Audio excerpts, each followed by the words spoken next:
Eu faço teatro há 55 anos. Né? Comecei com o Teatro Oficina em 59. Né? Então, a minha vida inteira eu nunca fiz outra coisa, na verdade. Eu só fiz teatro. Nunca fiz nada, só fiz teatro. É um vagabundo.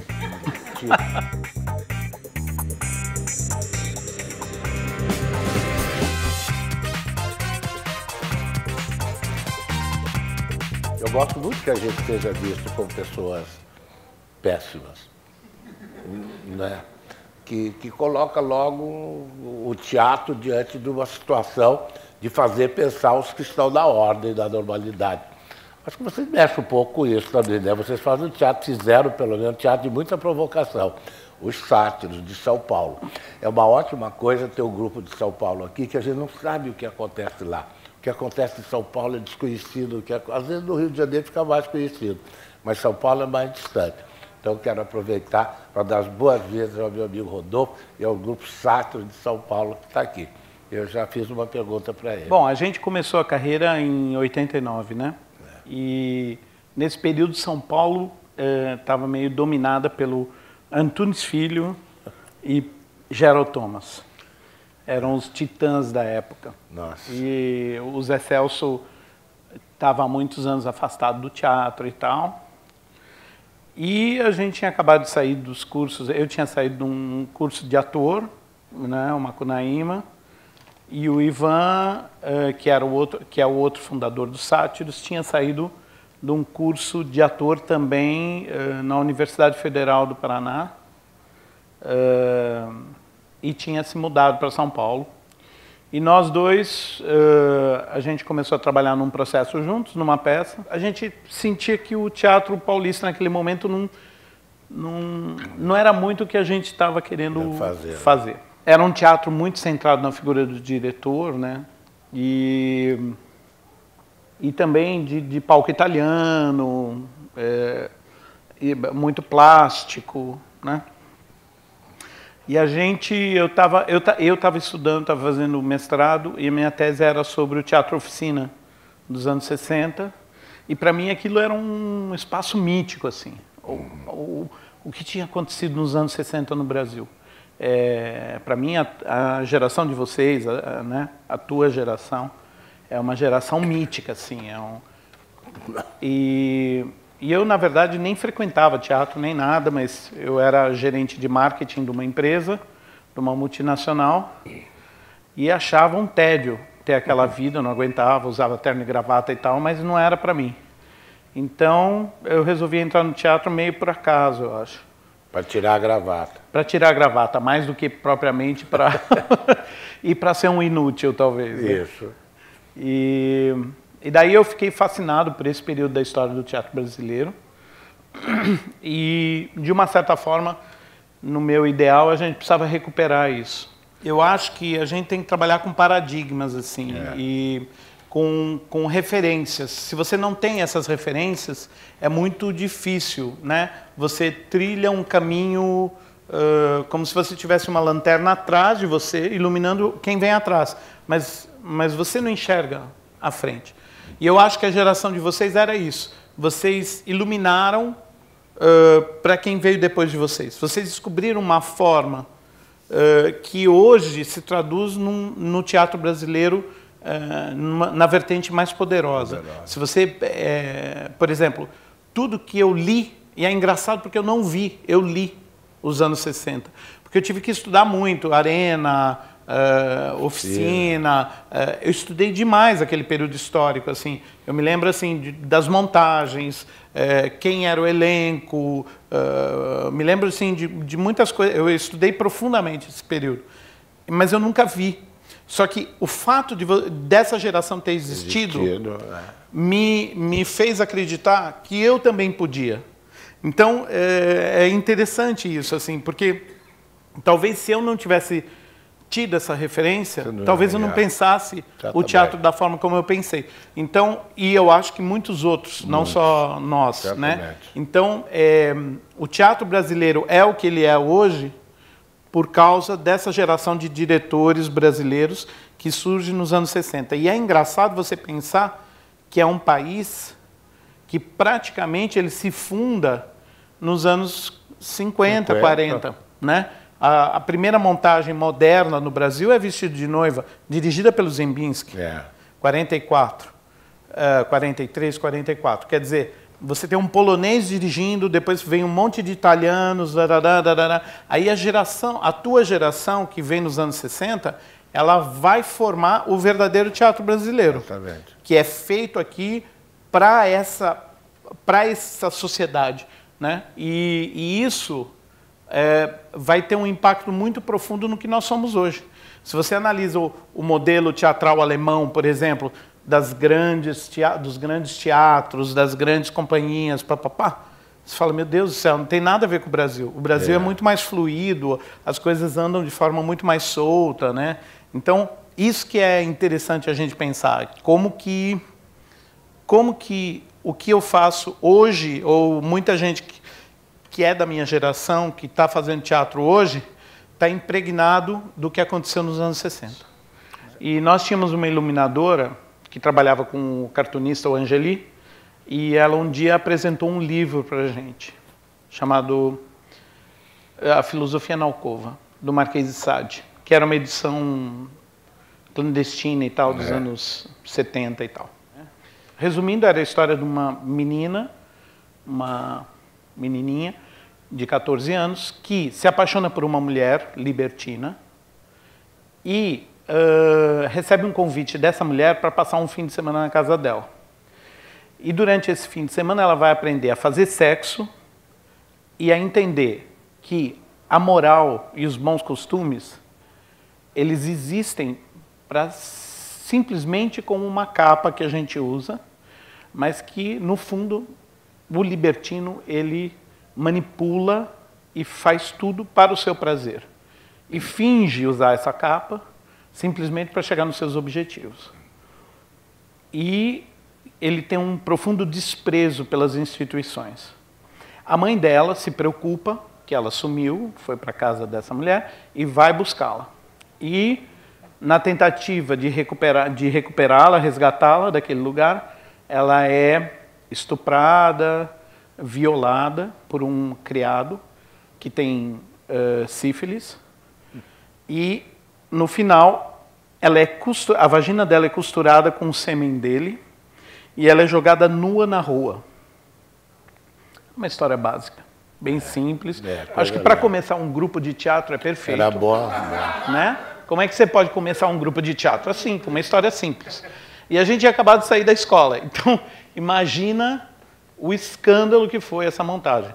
A gente não costurava a vagina da mãe, fazia outras coisas com ela, mas, enfim. Costurar é mais difícil. Um pouco. Em cena é meio... Aí fizemos uma outra montagem que era inspirada no Artaud, que era Saló Salomé, que também era muito provocadora e tal. E assim, foi outro escândalo em São Paulo. Isso foi em 91. Com 2 anos de existência, a gente já tinha causado bastante. Escândalo. E daí a gente foi convidado para um festival em Portugal. 92 era Collor. E não havia nenhuma lei de incentivo à cultura, né? Não existia. O Ministério da Cultura tinha, se eu não me engano, o Ministério da Cultura tinha sido extinto. Extinto, desmontado. O Serviço Nacional de Teatro era aqui. Esse prédio foi esvaziado. Tinha aqui, esvaziado? Esvaziado. Tinha aqui a memória do teatro brasileiro, uma biblioteca, fotos, foi tudo jogado fora. O Collor se vingou dos intelectuais brasileiros, porque nenhum deles deu apoio, com exceção da Cláudia Raia e da Marília Pera, que achavam que ele era legal e tiveram a coragem de apoiar. O resto foi tudo muito contra ele. O Ipoju Capote se prestou a fazer esse papel, Rodolfo, de desmontar toda a estrutura que tinha para atendimento ao teatro. Inclusive coisas preciosas de memória que está aqui, foram todas jogadas, ninguém sabe aonde. Nossa. Esse prédio ficou vazio. Eu não sabia de nada disso. Literalmente vazio. A única coisa que a gente sabia é que o Brasil era completamente inviável. Óbvio que a minha família fica desesperada, porque eu abandonei uma carreira numa multinacional. Eu já ganhava mais do que o meu pai, que era um gerente de contabilidade de uma empresa média. E, de repente, eu largo tudo para fazer teatro num país que não tem nenhum tipo de suporte para os artistas.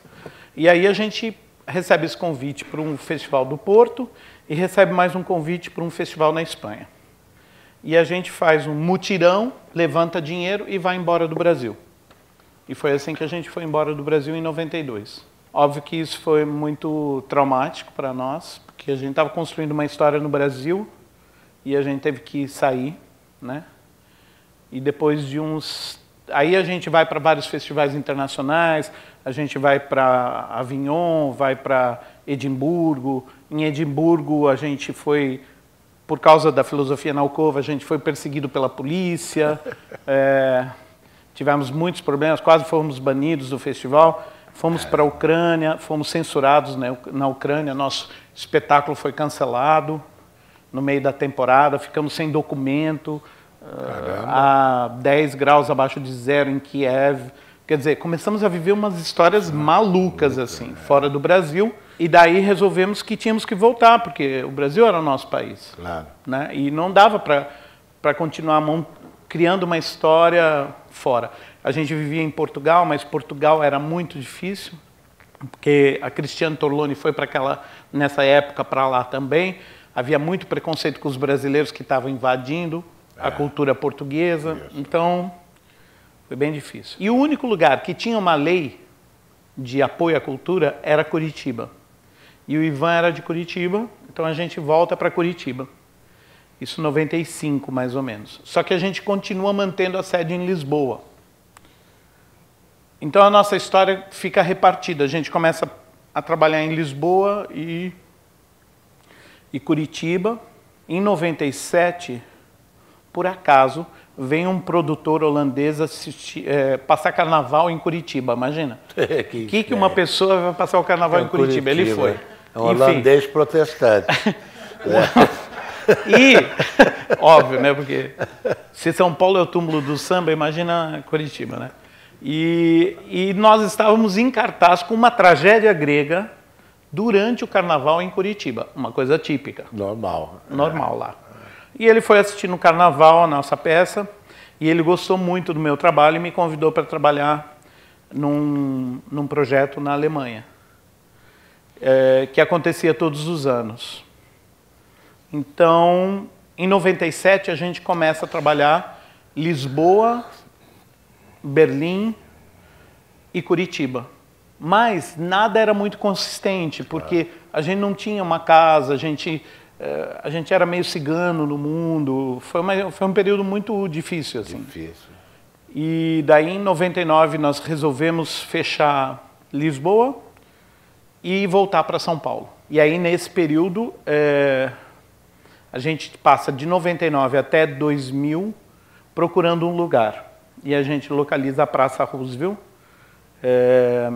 A Praça Roosevelt fica bem no centro de São Paulo, ali entre a Augusta e a Rua da Consolação.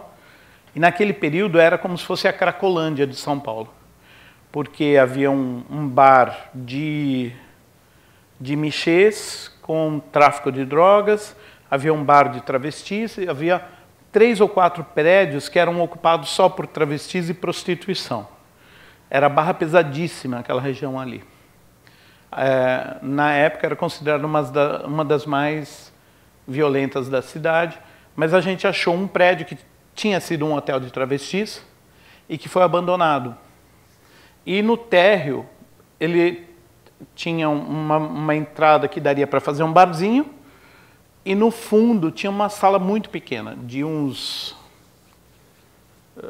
sei lá, uns 120 metros quadrados, pequenininha. E a gente resolve alugar essa sala.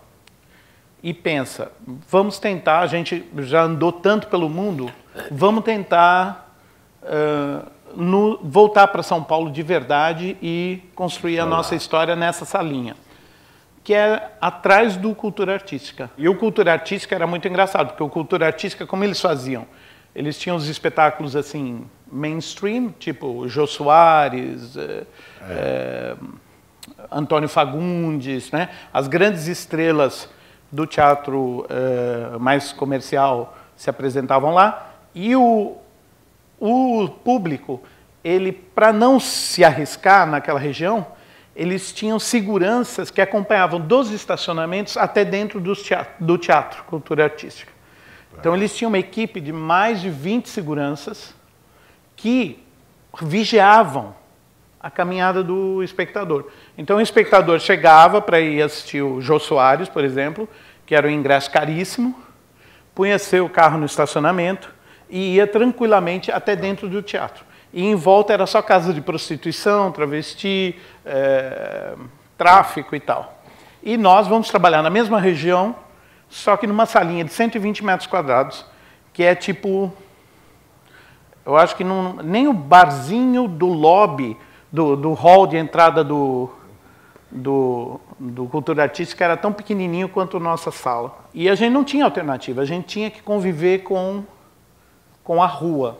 E a gente resolve colocar mesas na calçada. E aí começa uma transformação muito grande na nossa vida, no nosso trabalho. Nós estreamos em dezembro de 2000 e a gente se deu um prazo de 5 anos para se estabelecer. E, bom, nesse período a gente foi ameaçado pelos traficantes, porque a gente tirou o ponto deles era em frente do nosso teatro. A gente tinha problema com as travestis não entendiam a gente, não aceitavam a gente. E daí a gente ficou meio cercado assim, por essa realidade que era muito pesada. Antes da gente ir embora do Brasil, a gente fazia oficinas de teatro. A gente se lembrou de um aluno que era meio travesti, estava virando travesti, ainda não era, que era virgem, chamava Marcos, mas que a gente sabia que estava adotando outro nome, Big Loira. E a Big Loira, e a gente ficou assim, talvez ela nos apresente esse mundo das travestis e a gente consiga conversar com elas. Aí a Big Loira nos apresenta a mulher com quem ela vivia, que é uma travesti cubana, na época tinha 65 anos, que também trabalhava com prostituição na época, que era a Fedra de Córdoba. Fedra de Córdoba. Isso. Bom nome. Que tinha sido corista do Walter Pinto, é isso? Pode ser. O teatro de revista e tal. Aqui no Rio de Janeiro, ela trabalhou no Rio e tal, e virou travesti, e isso já no final durante a ditadura militar. E a Fedra, ela era meio uma diva desse mundo drag, travestis e tal, da noite de São Paulo. E ela nos apresenta para todas as travestis. Então, porque é muito raro uma travesti chegar à idade que ela tinha, 65 anos. Hoje ela está com 75. Trabalha com vocês? Trabalha, é atriz do grupo ainda. E a Fedra nos apresenta. Aí as travestis nos aceitam no mundo delas. Claro.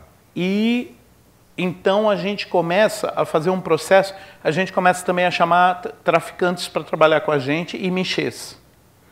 E aí o grupo vira uma zona. Uma zona, literalmente. Nesse momento, vem para o Brasil uma grande dramaturga alemã, que por sinal ela vai vir agora em novembro para o Rio, chamada Dea Loer, que é tipo um ícone da dramaturgia contemporânea alemã.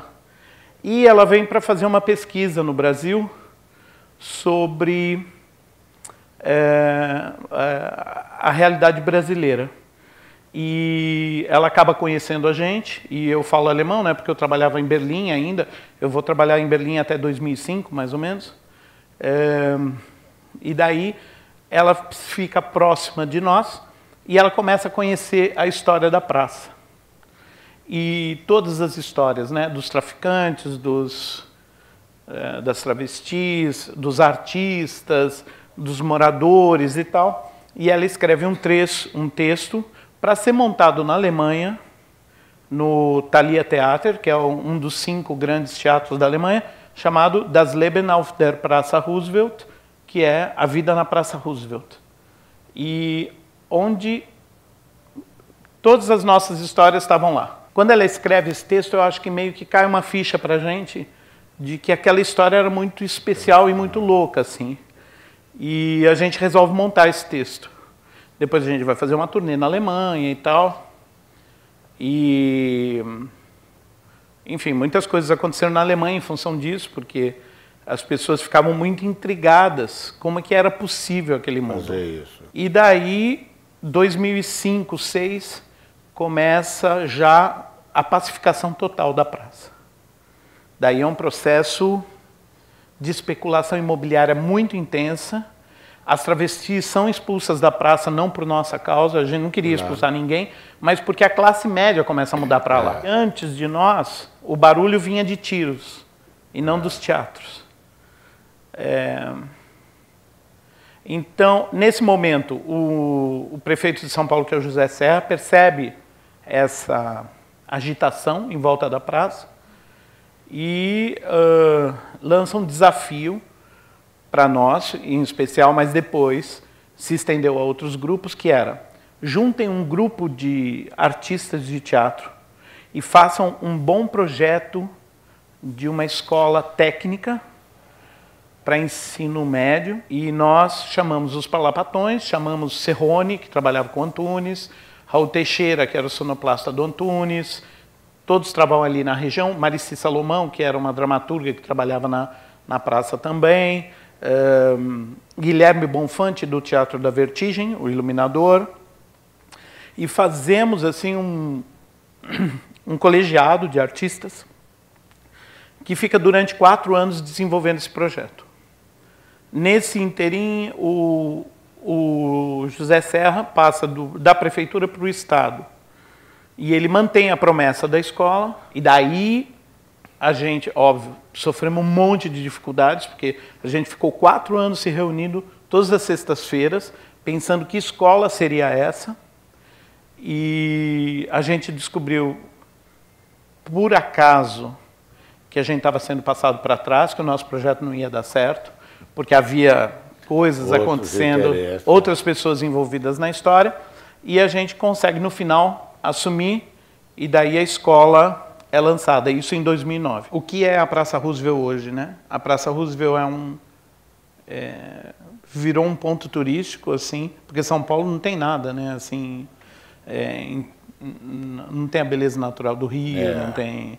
Então, mas virou um ponto onde os skatistas têm a praça para ocupar, os teatros estão nas calçadas com os bares, e onde tem 6 teatros numa área de 200 metros e a maior escola da América Latina para teatro, né? Com atuação, humor, direção, dramaturgia, iluminação, sonoplastia e tal. Então, é um lugar eminentemente cultural no centro de São Paulo, numa região que ainda tem muitos problemas.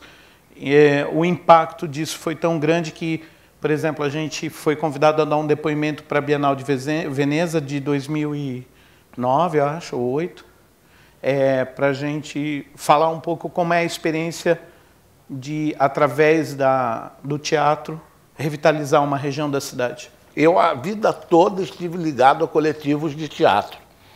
Entende? Apesar de dirigir muito, qualquer tipo de elenco ou companhia, dirigir sem nenhum preconceito que aparecesse, que eu achasse interessante, mas tenho minha vida ligada a coletivos de teatro. E a ideia também de que é muito difícil você fazer qualquer trabalho que seja realmente transformador no teatro, montando espetáculos com grupo, com elencos. Então, você pode botar um belo espetáculo, mas você não transforma. Não transforma, não tem continuidade nem nada. Então, eu sempre acho os coletivos uma saída para a vida teatral brasileira. E agora, então, com os clones de musicais americanos, com esse tipo de repertório, com esse tipo de repertório de espetáculos com celebridades. Esse modelão da empresa de Broadway que ficou forte no país, o modelo europeu desapareceu. Agora a gente trabalha com o modelo americano. Então os grupos, eles conseguiam manter uma sobrevivência e fazer uma inquietação. Ninguém poderia jamais montar a filosofia de Alcova se não fosse um grupo de teatro. Entende? Se não fosse um grupo, fosse um elenco, montasse, depois de 2 semanas estavam um matando o outro, não durava, se diluía, a companhia não deu certo porque fez uma peça maluca, não deu certo. Entende? Mas sendo um grupo, você pode se propor desafios, você pode trabalhar com continuidade, você pode sair de um buraco e entrar em outro, você pode sair de um buraco e entrar em um lugar mais amplo, melhor. E eu fico achando sempre assim, que o meu prazer hoje de estar aqui conversando com você está ligado à ideia de que vocês são representação de uma forma permanente de inquietação, de organização coletiva, de pensamento coletivo, que pensam muito mais a cidade do que simplesmente vocês, que são capazes de entrar numa zona baixa, uma zona pesada, entende, com o seu trabalho, e de dentro para fora sanear aquilo. Isso nenhuma companhia de teatro ia fazer lá, porque a não ser quem vai para a cultura artística, porque tinha a proteção daquilo e o segurança que levavam eles lá para dentro. Mas para ir para o culto cultura artística, trabalhar com meliantes, prostitutas e tudo isso, tem que ser um grupo de teatro. E tem que estar encarando o teatro de uma maneira totalmente diferente que uma companhia glamurosa encara a sua manifestação, entende, o seu contato com a plateia e com a cidade. Né? Então, o fato de ter uma coletividade como essa, o grupo pensando no teatro, permite um trabalho que ninguém faria. Então, os grupos fazem isso. Os grupos que estão lá, outros grupos que tem em São Paulo, conheço vários grupos de São Paulo que fazem um trabalho permanente interessante. Vocês, os parlapatões, ali na Praça Roosevelt, transformando, botando aquela praça para fora. Todo mundo sabe dessa notícia que a Praça Roosevelt foi saneada pela atividade cultural de dentro para fora, de baixo para cima, que é assim que você saneia. Não é expulsando, não é botando na cadeia, não é nada. É você trazendo alguma coisa ali para dentro. Então, isso os grupos de teatro podem fazer. Ter uma relação diferente com o teatro, ter uma relação diferente entre si, ter uma relação diferente com a cidade onde vivemos. Nós nos sentimos comprometidos com a cidade onde nós vivemos. Não fazemos o teatro para pegar uma certa plateia que paga um certo ingresso. A companhia, ela pensa de forma capitalista. Claro. É o lucro que ela vai ter. É uma empresa, né? É uma empresa que tem que ter lucro. No caso do grupo, não. Você precisa expressar aquele conteúdo, você precisa discutir aquilo. Você não sabe se vai ter bilheteria ou não, né? A gente tem espetáculos, por exemplo, nós estreamos o Édipo na Praça agora. São 30 pessoas no elenco. E são 50 lugares na plateia, às vezes 60. Nunca alguém vai ter um salário, ou vai ter lucro, ou vai ter... Aí você se pergunta, mas por que as pessoas fazem aquilo? As pessoas fazem aquilo porque elas querem. E eu acho que tem aquela frase muito famosa, né? Não me peça para dar a única coisa que eu tenho para vender. É uma frase que ela representa bem esse espírito... empresarial? Empresarial, eu acho. Porque eu penso o contrário. Não me peça para vender a única coisa que eu tenho para dar. Olha, porque assim, eu não posso vender a minha crença, o que eu acredito que é o teatro e tudo. Isso. Eu não posso vender isso. Eu posso dar isso. Agora, eu vou viabilizar isso de alguma forma. Seja através de leis de incentivo, seja através de esforço pessoal, mas essa questão de vender a única coisa que eu tenho e que eu posso dar para a sociedade, que é uma fala franca sobre o mundo, uma fala franca estética, uma parresia teatral, eu não posso vender isso. Né? Então, quando nós decidimos fazer Édipo na Praça, nós decidimos fazer algo que a gente não ia ganhar dinheiro, mas que a gente achava que era necessário. E foi com esse espírito, somente pensando dessa forma, é que a gente conseguiu fazer o que a gente fez na Praça Roosevelt. Porque nós nunca pensamos que íamos ganhar dinheiro com a praça. Estava pensando em retorno financeiro, né? Exatamente. Que é por exemplo, hoje as grandes imobiliárias estão todas desapropriando os prédios da região central e estão construindo grandes arranha-céus. Eles estão ganhando dinheiro. Não cabe a nós ganhar dinheiro. Ganhar dinheiro é a função deles para a sociedade, a máquina é movida por eles dessa forma. Nós estamos num outro lugar. Como artistas, a gente ocupa um outro lugar no mundo. Isso é uma questão crucial nos tempos modernos. Eu gosto muito de ouvir você falar isso. A gente tem uma luta muito grande aqui no Brasil, no Rio de Janeiro, no Brasil inteiro, que é um movimento que a gente chama de arte pública. Arte pública porque a arte, em sua natureza, é isso que você descreveu. É pública, é generosa e não é para ser vendida. Então a gente trabalha nessa ideia de levantar essas questões de políticas públicas para as artes públicas. Porque para as artes que se vende de mercado tem muita política. Então, mas é toda a questão da Lei Rouanet hoje, né? Lei Rouanet, quer dizer, o que é a Lei Rouanet? É para apoiar fazer um musical? Né? O que tem sido. É uma questão tão complexa essa. Você tem política para fazer uma coisa que está voltada para a bilheteria. Para ganhar dinheiro. Para ganhar dinheiro. E as atividades dos grupos que não estão pensando nisso são muito menos remuneradas porque elas não retornam para o mercado, não colaboram para o desenvolvimento social, econômico social, conforme eles pensam. Então, essa questão de dar é muito, muito complicado. Outra coisa que a gente fala sempre é que dar não dói, o que dói é resistir. Entende? Então, a tua tendência é dar. Agora, se você tem que resistir por alguma maneira, fica bem difícil. Eu tenho uma imagem que eu costumo usar assim, que eu gostaria de ser como um grafiteiro. O grafiteiro, quando ele vai... São Paulo é uma cidade de muito grafite, né? Os caras saem pela rua grafitando, né? O cara, quando ele se expressa num muro da cidade, numa ponte, alguma coisa, ele está gastando a tinta dele, mas ele está se expressando para a cidade. Ele está se colocando naquela multidão sem pensar em nenhum momento quanto que ele vai ganhar por aquele grafite. Pelo contrário, é a arte no seu estado mais puro, ancestral. Puro, no sentido mais ancestral, que é mais urbano, né? É a manifestação urbana dessa ancestralidade da arte. Porque ele não está pensando em remuneração, ele está pensando simplesmente na expressão artística dele para o coletivo, né? E São Paulo, se não fossem todos aqueles grafites espalhados pela cidade, ela seria a cidade, provavelmente, a cidade mais horrível do mundo. Ela só é a mais horrível do mundo.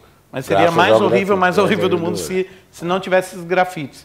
E eu gostaria de pensar o teatro assim, como algo que... Tanto é que a gente tem uma... Eu acho que esse mecanismo de leis de incentivo e tudo isso é muito perverso. Porque as pessoas param de fazer teatro quando elas não têm dinheiro. E eu não acredito nisso. Eu acho que você é artista 24 horas por dia, quando você é artista, quando você nasce com isso. E você tem que ir descobrindo formas de fazer com dinheiro e sem dinheiro, de todas as formas você tem que se expressar. Se você não tem todas as latas de spray, você compra uma ou você faz só uma pichação, alguma coisa você vai fazer, você não vai conseguir se controlar. Ao lado do grafite tem a dança de rua, tem teatro de rua. Lógico. Tem tudo de rua, né? E é uma tendência, uma movimentação no sentido de desprivatizar a arte, a atividade artística cada vez mais. Isso aqui no Rio de Janeiro, Rodolfo, é muito mais fácil de você perceber e viver isso, porque não tem a pressão econômico-financeira que tem São Paulo. E com a última novidade de Nova York, a última novidade não sei de onde, São Paulo é sempre moderno. Né? E moderno é sempre velho, porque no dia seguinte já acabou, no dia seguinte já acabou. Tem que ter outra coisa. Então você está sempre no conservador, é o Antunes e o Geraldo Thomas, você está entendendo? Moderno, mas você nunca chega no contemporâneo. né? Então, o Rio de Janeiro tem essa vocação dos espaços abertos e de tornar pública a sua atividade. Mas é uma coisa difícil, porque a tendência é fechar, ter repressão policial, você não tem onde ocupar os espaços abertos, então você acaba se retraindo. A questão do financiamento para a arte é uma questão muito complexa, né? Também não vou me dizer, eu defendo que eu não faça teatro por dinheiro ou com dinheiro. Não é essa a questão, né? Claro que não. Óbvio que tem que existir um suporte para isso. Mas, primeiro, acho que vem a atitude do artista, né? Para depois vir a verba pública. Eu acho que, por exemplo, hoje os sátiros têm um reconhecimento, têm alguns apoios e tudo, mas nós não buscamos isso em primeiro lugar, a gente buscou a nossa arte. A Marina Abramovic, ela tem uma frase em que ela diz isso, né? O dinheiro, ele vem depois, ele é uma consequência, ele não é o impulso primordial. A questão de dinheiro é tão forte que você vai ficando cada vez mais refém.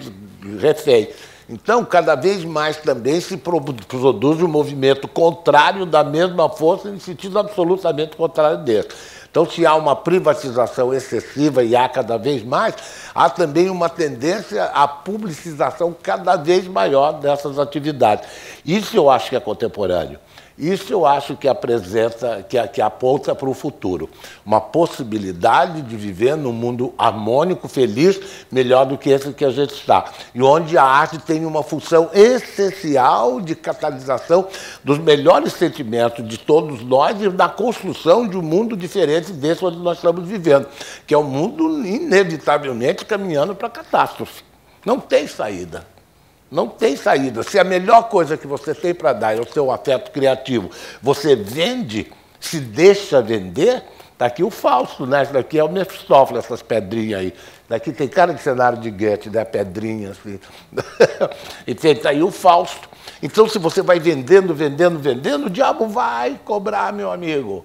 Cobra, já está cobrando. Nós, então, que não vendemos, nós temos uma chance de termos uma proposta de pensar uma contemporaneidade, uma história, de pensar um momento que propõe uma continuidade para adiante. Porque o moderno nasce velho, o moderno é velho no dia seguinte. Ele é sustentador do conservador. Quando eu vejo, por exemplo, um esportista na televisão, o corpo dele inteiro está cheio de logomarcas. Todo. Não tem, assim, o boné, o chapéu, a bunda. Aqui, eu sempre atrás. olho a bunda, ou seja, quem é que está vendendo. Parece... Então, ele vendeu todas as partes do corpo dele. Eu acho isso tão assustador. Você vender tudo. Você não sobra nada. Tudo em você é vendido. E eu acho que chega uma hora que você precisa escapar disso. Claro. E mesmo na nossa vida, né? Você entra num site, tem 500 anúncios acontecendo ali no site. Você assiste televisão, tem 500 anúncios. Você entra no teu celular, mensagem, compre esse pacote, compre aquele. Tudo é tão economicamente vendido que tem que existir movimentos que não sejam reféns disso, que existe uma respiração que você fala, eu estou numa ação artística que não se vende. Não. Eu acho que isso também é uma postura crítica em relação a esse momento do mundo, porque todo o mundo inteiro está assim. Eu fui para Cuba 2, 3 anos atrás e eu falava, meu Deus, isso não existe mais. Não existe. A maneira de ver o mundo, a maneira de pensar as relações, o lugar, é totalmente diferente da nossa. Porque a gente não consegue mais pensar nada sem pensar em quanto custa. Eu estou gostando muito de estar conversando isso com você, de você ser um grupo de teatro e eu ter lidado com o grupo de teatro todo, e que você está pensando dessa maneira. Não imaginava que esse atrevimento, que eu achava que era um atrevimento meu dizer que eu não vendo e nem compro, mas você está falando, então é mais gente. E há um movimento de arte pública no Brasil inteiro contra essa possibilidade do mercado e exigindo políticas públicas de sustentação desse movimento que é de baixo para cima e é transformador. Então, muito legal, Rodolfo. Muito prazer, muito legal mesmo ouvir você. E quero falar um pouquinho só para encerrar a respeito da... Antes de deixar você encerrar, que encerra você. A respeito da frase da Cacilda Becker. Não me peçam para vender a única... Não me peçam para dar a única coisa que eu tenho para vender, que é o convite. E eu acho que ela está certa e ela está falando o que nós falamos. Vocês comprem meu convite, porque a minha alma vocês não podem comprar. Isso eu dou. Eu aqui, a minha vida eu dou. Ela deu a vida dela. Ela caiu, semi-morta, em cena. Isso eu não vendo. Inteiro, a minha paixão pelo teatro, a minha doação, a minha entrega, a minha vertigem, tudo que é isso, o meu pensamento, toda a minha possível generosidade, tudo isso eu dou. Eu dou. A única coisa que eu não dou é o ingresso. Eu compro aquilo para permitir que eu dê tanto assim para você. Entende? Então ela está falando, eu não me vendo, por isso que eu vendo o ingresso. Entende? Então, eu penso que essa é uma lição para a gente. E é o futuro, Rodolfo. Eu acho que o futuro aponta por aí. Entende? E os gregos diziam que o futuro só acontece no presente. Você está aí, eu estou aqui, o futuro está acontecendo, meu amigo. É verdade. Eu queria te agradecer essa oportunidade. Assim, para mim é uma honra conhecer você, porque eu acho que você, se não fosse você e a valentia da tua geração, que enfrentou um Brasil muito difícil em muitos momentos, eu acho que a minha geração não poderia ter vindo, né? Acho um privilégio e poder ter esse momento com você. Muito obrigado. Que bom, rapaz. É importante que eu tenha sobrevivido, porque nós nos encontramos aqui. Nós não somos paralelos. Nós nos encontramos aqui. Somos contemporâneos. Somos contemporâneos. E a história continua, a história se refaz e a gente pode ter alguma esperança. Muito obrigado, Rodolfo. Obrigado. E ao seu grupo também. Eu vou bater palma para ele. Obrigado.